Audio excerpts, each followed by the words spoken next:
Tu cerebro está cambiando mientras escuchas estas palabras. Neuronas que se conectan, otras que se apagan, caminos que se fortalecen y otros que se debilitan silenciosamente. Esos cambios que parecen imperceptibles en tu día a día están decidiendo algo tan grande como si dentro de 20 o 30 años podrás reconocer la cara de tus hijos o si tu propia historia se irá borrando poco a poco de tu memoria. Bienvenido a Mente y Esencia. Hoy quiero hablarte de uno de los miedos más profundos que veo en consulta.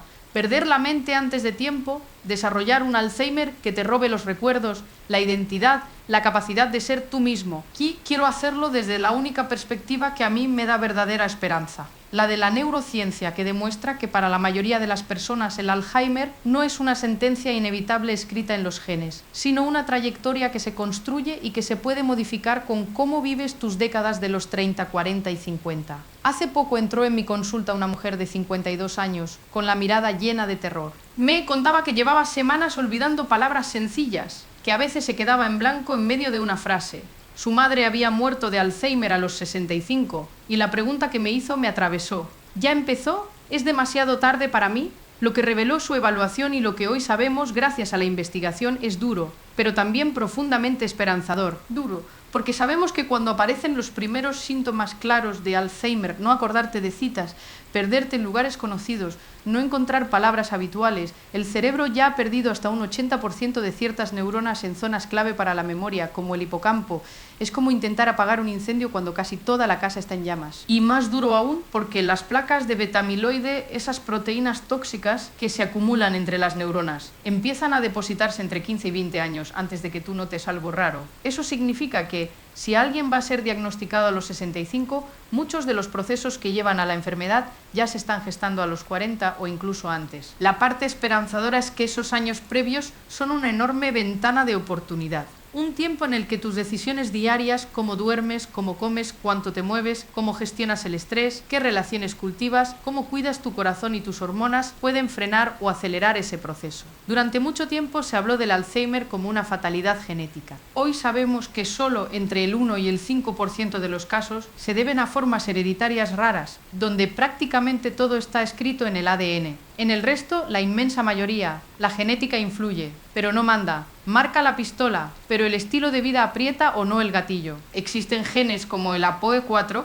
que aumentan el riesgo, pero incluso en personas que lo portan, estudios recientes han mostrado algo extraordinario. Quienes seguían determinados hábitos protectores, alimentación saludable, ejercicio regular, buen control del sueño y del estrés, vida social activa, reducían dramáticamente ese riesgo, casi hasta niveles de personas sin la mutación. Dicho de otro modo, tus decisiones diarias pueden ser más poderosas que tu herencia. Para entender cómo proteger tu cerebro, necesitamos hablar de 3 grandes procesos: la neuroinflamación, el metabolismo cerebral y la limpieza nocturna del sistema nervioso. Tu cerebro tiene un sistema inmune propio compuesto por células llamadas microglia, que actúan como barrenderos, limpian restos, reparan daños, vigilan infecciones. Cuando se activan de manera puntual ante una agresión concreta, son maravillosas. El problema aparece cuando por la vida que llevamos se mantienen encendidas de forma crónica. Estrés mantenido, sueño insuficiente, dieta rica en ultraprocesados y azúcares, sedentarismo, inflamación intestinal, todo eso mantiene a la microglia en modo guerra. Y cuando está demasiado tiempo en ese modo, deja de distinguir bien entre lo que debe eliminar y lo que debe proteger, empezando a dañar las propias neuronas y sus conexiones. A esto lo llamamos neuroinflamación crónica, y hoy sabemos que es uno de los motores silenciosos de muchas enfermedades neurodegenerativas, incluido el Alzheimer. Lo más peligroso es que no duele, no sientes una inflamación en la cabeza, la notas como niebla mental, cansancio, dificultad para concentrarte, cambios de humor, olvidos que empiezan a ser más frecuentes. El segundo proceso clave es el metabolismo del cerebro. Tu cerebro es un órgano pequeño en peso, alrededor del 2% del cuerpo, pero consume aproximadamente el 20% de la energía que utilizas. Es un glotón. Esa energía le llega sobre todo en forma de glucosa, pero para que ésta entre en la célula hace falta una llave, la insulina. Cuando pasas años comiendo azúcares refinados y harinas sin parar, durmiendo mal, sometido a mucho estrés, tu cuerpo libera mucha insulina repetidamente para mantener el azúcar en rangos aceptables. Con el tiempo, las células, incluyendo las neuronas, se vuelven resistentes a esa insulina. La llave ya no abre tan bien la puerta, la glucosa no entra con facilidad y el cerebro empieza a pasar hambre en medio de un entorno de aparente abundancia. No es casualidad que se hable del Alzheimer como una diabetes tipo 3, una forma de resistencia a la insulina específica del cerebro. Las personas con diabetes tipo 2 duplican el riesgo de desarrollar Alzheimer, pero incluso sin llegar a un diagnóstico formal de diabetes, millones de personas están ya en ese camino de resistencia a la insulina sin saberlo, con niveles de glucosa e inflamación ligeramente elevados durante años. La buena noticia es que en fases tempranas este proceso es reversible. Cambios en la alimentación, aumento del movimiento físico, bajada de estrés y mejora del sueño pueden devolver a las células parte de su sensibilidad a la insulina, mejorando el aporte de energía al cerebro. Y aquí entra el tercer gran protagonista, el sueño. Un descubrimiento relativamente reciente cambió nuestra forma de verlo, el sistema linfático. Es una red de alcantarillado cerebral que se activa sobre todo durante las fases profundas del sueño. Cuando duermes bien, los espacios entre las neuronas se expanden y el líquido cefalorraquídeo circula con más fuerza, arrastrando proteínas de desecho, entre ellas la beta-amiloide, hacia fuera del cerebro. Si duermes poco, si tu sueño está fragmentado, si abusas de ciertos fármacos que alteran su arquitectura, ese sistema de limpieza se queda a medias. Noche tras noche, un poco de basura se queda dentro. Se ha visto que una sola noche de sueño muy reducido eleva los niveles de beta-amiloide. Imagina años con 5 o 6 horas mal dormidas. Es como dejar de sacar la basura de casa. Al principio solo huele un poco. Con el tiempo el ambiente se vuelve irrespirable. A todo esto se suma el impacto del estrés crónico. Tu cuerpo está preparado para responder con cortisol ante peligros puntuales. Te moviliza, aumenta la glucosa disponible, te activa. Pero cuando no hay pausas, cuando vives en alerta permanente, mails, WhatsApp, preocupaciones, prisas, discusiones no resueltas, el cortisol deja de ser aliado y se convierte en tóxico. Una de sus dianas favoritas es el hipocampo, la estructura que actúa como puerto de entrada de la memoria.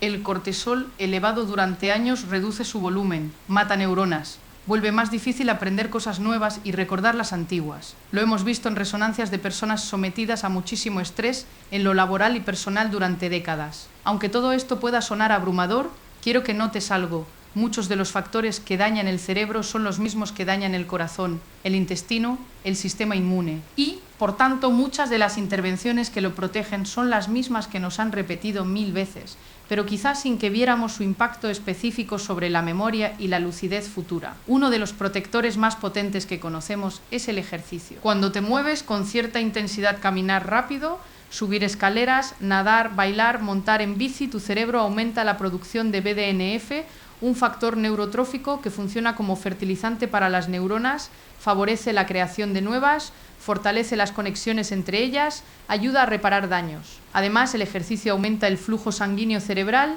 mejora la sensibilidad a la insulina, reduce el estrés y la inflamación, mejora el sueño. Estudios longitudinales muestran que las personas físicamente activas tienen hasta la mitad de riesgo de desarrollar Alzheimer que las sedentarias. Y no estamos hablando de atletas de élite. 30 minutos de actividad moderada la mayoría de los días marcan una diferencia enorme. La alimentación es otro pilar. Tu cerebro es literalmente lo que comes. Las membranas de las neuronas, los neurotransmisores, las envolturas de mielina que recubren los axones, todo se construye con los nutrientes que aportas. Sabemos que dietas tipo mediterránea ricas en verduras, frutas, legumbres, frutos secos, pescado azul, aceite de oliva virgen extra, especias antiinflamatorias como la cúrcuma se asocian a un menor riesgo de deterioro cognitivo y Alzheimer. Los ácidos grasos, omega 3, especialmente el DHA presente en pescados grasos y algunos suplementos, son esenciales para la flexibilidad y estabilidad de las membranas neuronales. Su déficit se relaciona con más inflamación y peor función cognitiva. Por el contrario, los ultraprocesados, azúcares añadidos, harinas refinadas y grasas trans favorecen la resistencia a la insulina, alimentan la neuroinflamación y alteran la microbiota intestinal, que es otro jugador clave. El intestino, con sus 100 millones de neuronas y sus trillones de bacterias, se comunica con el cerebro continuamente. Un desequilibrio allí, intestino permeable, pérdida de diversidad bacteriana puede aumentar la inflamación sistémica y con ella el riesgo neurodegenerativo. Cuidar la microbiota, más fibra, alimentos fermentados, menos antibióticos innecesarios y menos comida basura no es solo una cuestión digestiva. Es una estrategia de salud cerebral. La reserva cognitiva es otro concepto fundamental. Es la red de seguridad que construyes cuando usas tu cerebro de forma desafiante a lo largo de la vida. Estudiar, aprender idiomas, tocar instrumentos, leer, resolver problemas complejos, mantener conversaciones profundas, cambiar de entorno, explorar hobbies que te exigen atención y concentración. Se ha observado que algunas personas al morir tenían cerebros llenos de placas de Alzheimer en las autopsias, pero en vida no habían mostrado demencia clínica. Parece que su reserva cognitiva les permitió compensar el daño usando rutas alternativas, como una ciudad con tantas calles que, aunque algunas se corten, aún puedes llegar al destino. Cultivar esa reserva no es solo cosa de jóvenes. Incluso a edades avanzadas, aprender cosas nuevas sigue generando conexiones. La clave es que lo que hoy te exige esfuerzo, un idioma, un instrumento, una disciplina intelectual, con el tiempo se vuelve fácil. Entonces necesitas buscar otro desafío. El cerebro se fortalece con la novedad. No podemos olvidar el papel de las relaciones y del propósito vital. La soledad y el aislamiento se han identificado como factores de riesgo tan potentes como el sedentarismo o la hipertensión. Duplican, incluso triplican la probabilidad de deterioro cognitivo. El cerebro humano es social. Conversar cara a cara, interpretar gestos, escuchar, responder, debatir, empatizar, todo eso es un gimnasio mental formidable. Las personas que mantienen redes de apoyo, amistades, participación en comunidades o proyectos suelen mostrar mejor rendimiento cognitivo y menor incidencia de demencia. El propósito, tener algo por lo que levantarte por la mañana, sentir que tu vida contribuye de alguna manera, también se vincula con menor riesgo de Alzheimer. No tiene que ser una misión grandilocuente, puede ser cuidar de tus nietos, enseñar a otros, participar en voluntariado, seguir creando en tu oficio, acompañar a personas en momentos difíciles. Esa sensación de sentido mantiene activo al cerebro y amortigua el impacto de los pequeños golpes de la vida. Hay otros factores que mucha gente pasa por alto: la exposición a tóxicos ambientales, pesticidas, metales pesados, ciertos plásticos y disolventes, el consumo de alcohol, algunos fármacos con efecto anticolinérgico, los desajustes hormonales. No podemos vivir en una burbuja, pero sí podemos reducir la carga, filtrar el agua, evitar calentar comida en plásticos, priorizar alimentos menos tratados, revisar la necesidad de medicaciones a largo plazo con el médico, evaluar la función tiroidea y, en el caso de las mujeres, prestar atención a los cambios en la menopausia. Respecto al alcohol, la evidencia más reciente es clara y algo incómoda. Cada consumo conlleva cierto daño, aunque sea pequeño. No existe un nivel completamente seguro para el cerebro. A más consumo acumulado, más atrofia cerebral y más riesgo de demencia. Lo que la cultura etiqueta como moderado no siempre es inocuo para la neurona. Llegados aquí, es posible que te preguntes, ¿por dónde empiezo? No se trata de hacerlo todo perfecto mañana, se trata de entender que a partir de hoy cada pequeño cambio suma hacia un cerebro más protegido o hacia uno más vulnerable. Una forma práctica de abordarlo es empezar por 4 ejes: sueño, movimiento, comida y estrés, sabiendo que a ellos se suman poco a poco las relaciones, los desafíos intelectuales y el sentido vital. Priorizar de verdad 7 u 8 horas de sueño de calidad. Introducir al menos 30 minutos diarios de actividad física adaptada a tu situación. Basar la dieta en alimentos reales y reducir drásticamente azúcares y ultraprocesados. Incorporar algún tipo de práctica regular de regulación del sistema nervioso, respiración, meditación, oración, yoga, paseos conscientes. La mujer de 52 años con la que comenzaba este video hizo precisamente eso. No podía cambiar el hecho de que su madre hubiera tenido Alzheimer, pero sí pudo cambiar cómo vivía ella. Ajustó su alimentación, empezó a caminar cada día, organizó mejor sus horarios para dormir más y mejor, aprendió a reservarse pequeños espacios de desconexión diaria, retomó antiguas aficiones intelectuales y se reconectó con amigos que había ido dejando de lado. 2 años después, no solo sus olvidos habían disminuido, se sentía más clara, más presente, más dueña de su mente que en mucho tiempo. No tengo una bola de cristal para saber cómo estará exactamente dentro de 20 años, pero sí sé algo. Ya no avanza en piloto automático hacia el mismo destino de su madre, ha tomado el volante. Lo mismo puedes hacer tú, tengas la edad que tengas.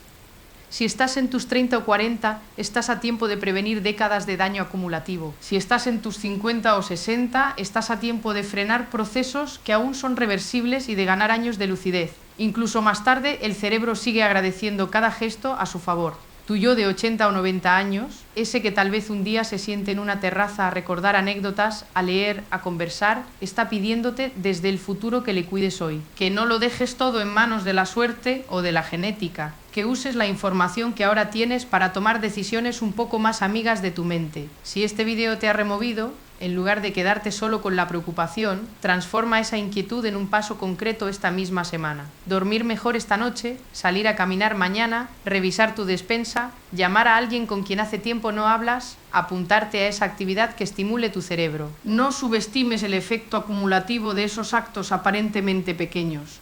Son ladrillos de la casa en la que vivirán tus recuerdos. Gracias por acompañarme en este recorrido. Cuidar tu cerebro no es una obsesión por el futuro, es una forma de honrar la vida que aún te queda por vivir.